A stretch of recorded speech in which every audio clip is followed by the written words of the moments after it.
Ada 11 nama yang sudah dipastikan masuk ke dalam neraka. Bahkan, nama-nama mereka diabadikan dalam Al-Quran sebagai penghuni neraka. Lalu siapakah mereka, dan sebab apa mereka dipastikan masuk ke dalam neraka? Mari simak video ini sampai selesai.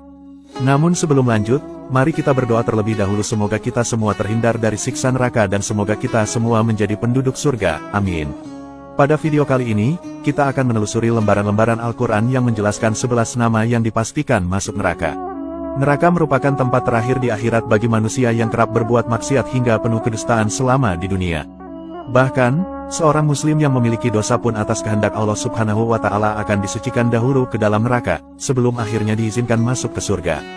Berikut 11 nama orang yang dipastikan masuk ke dalam neraka. Nama yang pertama, yaitu Firaun.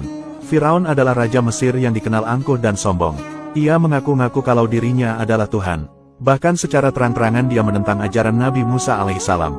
Akibat keangkuhannya itu, maka Allah Subhanahu wa Ta'ala pun menenggelamkan Firaun beserta pengikutnya di Laut Merah. Kala itu ia sedang mengejar Nabi Musa alaihissalam dan pasukannya. Allah Subhanahu wa Ta'ala berfirman dalam surat Ghafir ayat 46 yang artinya, kepada mereka diperlihatkan neraka pada pagi dan petang, dan pada hari terjadinya kiamat. Lalu kepada malaikat diperintahkan, masukkanlah Firaun dan kaumnya ke dalam azab yang sangat keras. Nama kedua yang dipastikan masuk neraka, yaitu Qarun. Qarun atau Qarun adalah orang kaya raya di zaman Nabi Musa alaihissalam. Diriwayatkan oleh Ibnu Abbas, bahwa Qarun diceritakan merupakan sepupu Nabi Musa. Qarun sebelumnya taat beribadah, tetapi memiliki kondisi hidup yang memprihatinkan. Kemudian pada suatu hari, kepada Nabi Musa Qarun meminta didoakan untuk menjadi orang yang berkecukupan. Ternyata doa tersebut dikabulkan oleh Allah. Lalu, tiba-tiba Qarun menjadi hartawan yang sangat kaya raya. Bahkan untuk membawa kunci hartanya, membutuhkan 70 orang dengan mengendarai unta. Saking kayanya, Qarun pun dibutakan mata dan hatinya. Dirinya bahkan menentang Nabi Musa alaihissalam yang sebelumnya telah mendoakannya. Kemudian, Nabi Musa alaihissalam lantas berdoa agar Qarun dibinasakan. Allah Azza wa Jalla pun mengabulkan doa Nabi Musa. Seketika sepupunya itu ditelan bumi beserta harta bendanya. Maka karena itulah, temuan harta kerap disebut-sebut sebagai harta Qarun bagi seseorang yang tidak sengaja menemukan benda berharga di dalam dasar bumi. Allah Subhanahu wa Ta'ala berfirman dalam surat Al-Ankabut ayat 39 yang artinya, dan juga Qarun, Firaun, dan Haman.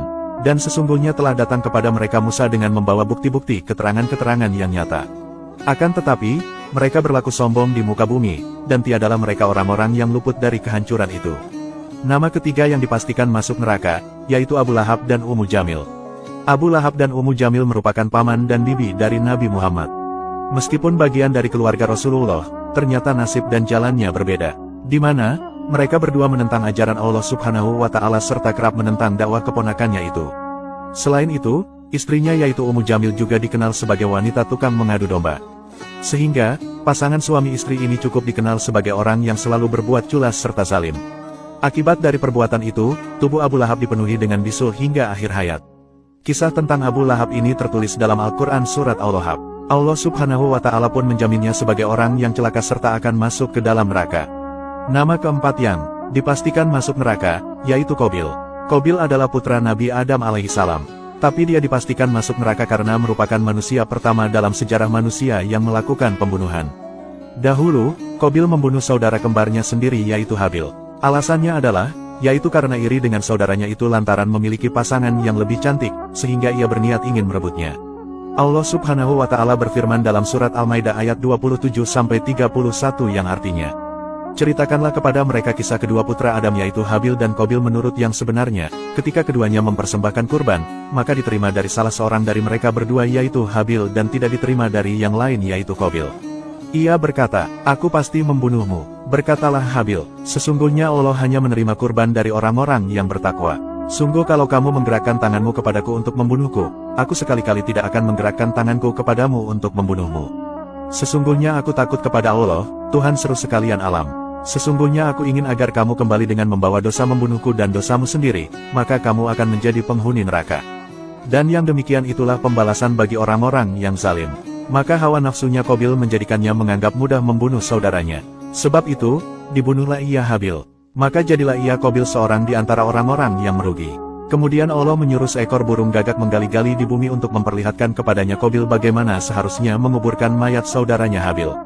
Berkata Qabil, "Aduhai celaka aku, mengapa aku tidak mampu berbuat seperti burung gagak ini, lalu aku dapat menguburkan mayat saudaraku ini.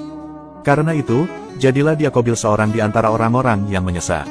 Nama kelima yang dipastikan masuk neraka, yaitu Kanan. Kanan adalah putra Nabi Nuh alaihi salam. Ia adalah anak terakhir dari 3 saudara yang lain yakni Sam, Ham, dan Yafet. Istri Nabi Nuh sendiri bernama Wagilah dan masih masuk golongan orang kafir. Sebelum terjadi bencana banjir yang membinasakan kaumnya itu, Nabi Nuh alaihi salam sudah memperingatkan anak istrinya agar ikut dengannya dan memeluk Islam.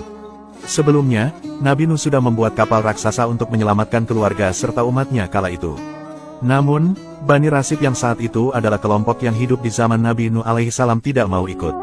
Justru ia terus berbuat maksiat, padahal Nabi Nuh sudah memperingatkannya agar segera meninggalkannya sebelum azab datang dari Allah subhanahu wa ta'ala. Sayangnya, anak bungsunya itu malah memilih ibunya yakni masuk ke dalam golongan orang-orang kafir. Lalu saat banjir bandang datang, mereka pun tenggelam dan binasa. Sementara orang-orang yang ikut Nabi Nuh semua selamat karena naik ke dalam kapal. Allah subhanahu wa ta'ala berfirman dalam Quran Surah Nuh ayat 26 yang artinya, "Dan Nuh berkata, Ya Tuhanku, janganlah engkau biarkan seorang pun di antara orang-orang kafir itu tinggal di atas bumi." Nama ke-6 yang dipastikan masuk neraka, yaitu Haman. Haman adalah arsiteknya Firaun yang bertugas membuat rancangan piramida untuk Firaun. Ia termasuk ke dalam pembesar kaum Mesir dan ia hidup sezaman dengan Nabi Musa. Haman adalah pembuat piramida yang menjadi keajaiban dunia, namun sayangnya, hasil karya tersebut dibuat hanya untuk menjauhkan manusia dari Allah. Hasil buatan Haman tersebut juga mendorong kekuatan Firaun untuk semakin berkuasa. Ia hanya berpijak pada logika dan hawa nafsunya sehingga seruan Musa untuk percaya bahwa semuanya milik Allah tidak bisa dia lakukan. Keangkuhan dari Haman ini merupakan kezaliman karena ia tidak percaya pada Allah, melainkan ia hanya percaya bahwa pemikirannya lah yang paling benar.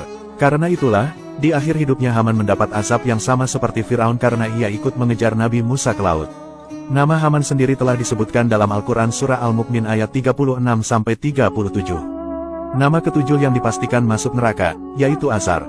Azar adalah ayah dari Nabi Ibrahim. Namun, Azar tidak menerima seruan putranya untuk menyembah hanya kepada Allah. Azar diketahui berprofesi sebagai pembuat patung yang nantinya akan disembah. Ia juga adalah orang kepercayaan Raja Namrud. Nama ke-8 yang dipastikan masuk neraka, yaitu Walia istri Nabi Lut. Nabi Lut dahulu diutus untuk meluruskan fitrah kaum Sadum. Kaum Sadum memang terkenal dengan perilaku yang menyimpangnya. Istri Nabi Lut bukannya mendukung suaminya, tapi malah lebih percaya kepada pembesar-pembesar kaum Sadum dan mengkhianati suaminya. Karena itulah, ketika kaum Sadum diazab oleh Allah, istri Nabi Lut ini juga turut terkena azab dan meninggal dunia. Allah telah menyediakan tempat di neraka untuk Waliyah. Nama ke-9 yang dipastikan masuk neraka, yaitu istri Nabi Nuh. Sama halnya dengan Waliyah, istri Nabi Nuh juga membangkang kepada suaminya dan lebih mendengarkan apa kata pembesar kaumnya yang kafir. Istri Nabi Nuh sendiri bernama Waliyah, namun ada juga yang menyebutkan bahwa nama istri Nabi Nuh adalah Amzurah binti Barakil. Ketika banjir besar terjadi, istri Nabi Nuh tewas karena dia tidak mau mendengarkan suaminya dan malah lebih percaya kepada pembesar kaum kafir. Nama ke-10 yang dipastikan masuk neraka, yaitu Raja Namrud. Namrud adalah Raja Babilonia yang sangat cerdas melebihi kecerdasan manusia pada zaman itu, namun karena kecerdasannya, hal itu kemudian malah membuatnya menjadi sombong dan tidak mengakui Tuhan. Tidak hanya itu, Namrud juga mengaku bahwa dirinya adalah Tuhan dan menentukan siapa saja yang boleh hidup dan mati di bumi. Raja Namrud dikenal karena memiliki harta karun yang luar biasa. Cadangan makanannya berlimpah, bala tentaranya banyak, serta istana yang megah bersama menara Babel Raja Namrud. Namun sayangnya, ia berlaku sombong dan tidak mau mengikuti ajaran Allah yang dibawa Nabi Ibrahim, bahkan Raja Namrud berani menentangnya dan menzalimi Nabi Ibrahim. Karena itulah, Allah lantas mengazabnya dengan mengirim jutaan nyamuk menuju bala tentara Raja Namrud. Saking banyaknya, sinar matahari pun tertutup oleh gerombolan nyamuk ini. Nyamuk tersebut menghisap seluruh darah bala tentara Raja Namrud. Melihat peristiwa aneh itu, Raja Namrud pun lari dan bersembunyi ke ruangan khusus tetapi satu nyamuk mengikutinya dan masuk ke kepalanya melalui lubang hidungnya. Nyamuk itu lalu menyiksa Raja Namrud selama 400 tahun atau selama ia berkuasa dengan sifat sombongnya. Raja Namrud pun meninggal dunia dengan keadaan zalim. Wallahu a'lamu bishawab.